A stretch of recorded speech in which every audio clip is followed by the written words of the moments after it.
Magandang gabi po sa inyong lahat. May sasabihin nga pala ako guys sa inyo na tips tungkol sa pakikipag-engage.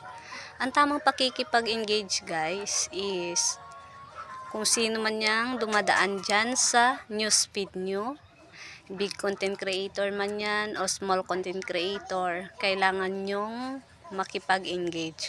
Huwag kayong pipili ng mga nakapost dyan sa newsfeed nyo na pag-i-engage nyo.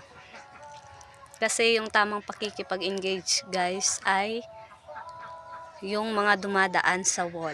Kasi yan ang binibigay ni Meta na mga tao.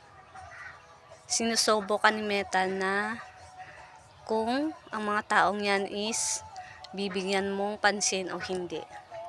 Kaya yan ang nakalagay dyan sa newsfeed mo.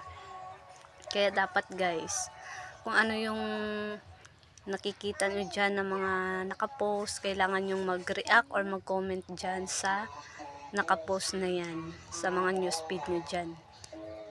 Kasi ang pag-i-engage guys is napaka-importante. Kasi kung hindi ka makikipag-engage guys, wala talagang papansin sa'yo. Hindi ka talaga babalikan ng mga content creator. Maliit man yan o malaki. Mas maganda yung sabi nga nila pakikipagkaibigan. Kasi yung pakikipagkaibigan is parang pakikipag-engage na rin yun.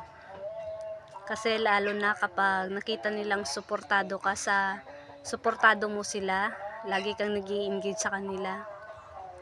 Baka malay mo naman na sobra pa yung ibalik nila sa'yo. Diba may mga tao talagang ganyan na napakabuti.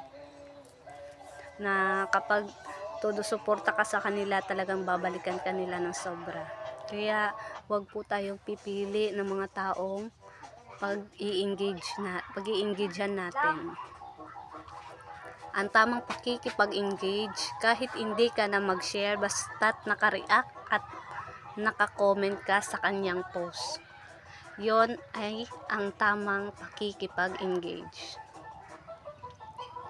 At hindi nyo kailangang pumili. Baka sabihin nyo, big content creator yan. Hindi na tayo mag-react dyan, wag na tayo mag-andyan kasi hindi naman yan namamansin. Hindi ganun. Big content creator man siya, basta mag-react at mag-comment ka, si Meta na ang bahala sa'yo. Si Meta na ang nakakaalam kung ano ang gagawin para sa iyo. Kaya dapat wag kang magkataka, wag kang mamimili ng mga tao diyan sa newsfeed mo. Basta dumaan diyan sa newsfeed mo, mag-react ka lang sa mga post niya at mag-comment ka lang. Kahit hindi ka na mag-share, okay lang. Nakadepende naman sa iyo 'yun eh. Kung i-share mo yung post niya o hindi. Yun lamang po. Maraming salamat.